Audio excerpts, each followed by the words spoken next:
Hello learners of all ages, my name is Mr. Montgomery. I teach 4th and 5th grade math, and today we're going to be learning about tenths and hundredths as a fraction and decimals. Now when it comes to fractions and decimals and percentages, they're all kind of related to each other in the math family. And this is the lesson where you figure out what I truly mean about that. Well, I have two fractions that are listed out here and the two decimal versions of those numbers. So I have 1/10. Well, 1/10 is written as 0 and it's one place after the decimal point, said the exact same 0 and 1/10. Well, I have 0 as a whole number here and 1/10. You would read this as 1/10. You could also read that as 1/10. So for example, if I have 6/10, that would be 6/10. Well, I have to figure out how do I write that as a decimal. Well, I don't have a whole number, so I know that I don't have a whole number here, and the decimal point says that it's anything smaller than a whole number. Well, what does my numerator say? I have a 6 in the what place spot? The tenths. One place after the decimal place is tenths. Another way that I like to remember it is 10 has 1 0. There's only one place after the decimal place that is equal to tenths.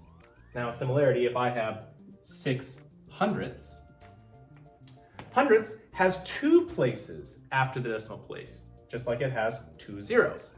So I know that I have 0 as my whole number, and I have a fraction. So and is necessary. Well, I have 6 in the hundredths place. Well, I know hundredths has two places after the decimal point. And I know 6 is a one-digit number, so it has to go into that hundredths place. And I write my 1 0 here. So I have 6/100ths, 6/100ths. Now, a very common mistake that students make when writing hundredths is they like to write this. Well, that looks exactly like what? 6/10. Even if I add a 0 at the end of a decimal point like this, at the very end, it doesn't increase or decrease the value.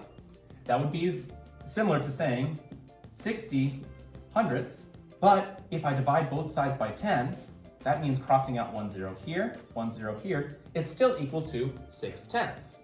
That's why whenever we're working with 100ths, we count two places, 1, 2, and if it's a single digit number, it goes in the very last spot. Now, what if we're doing the exact opposite? They give us a decimal and we're supposed to write it in fractional form. Well, first thing we have to look at is what place value is the last digit in?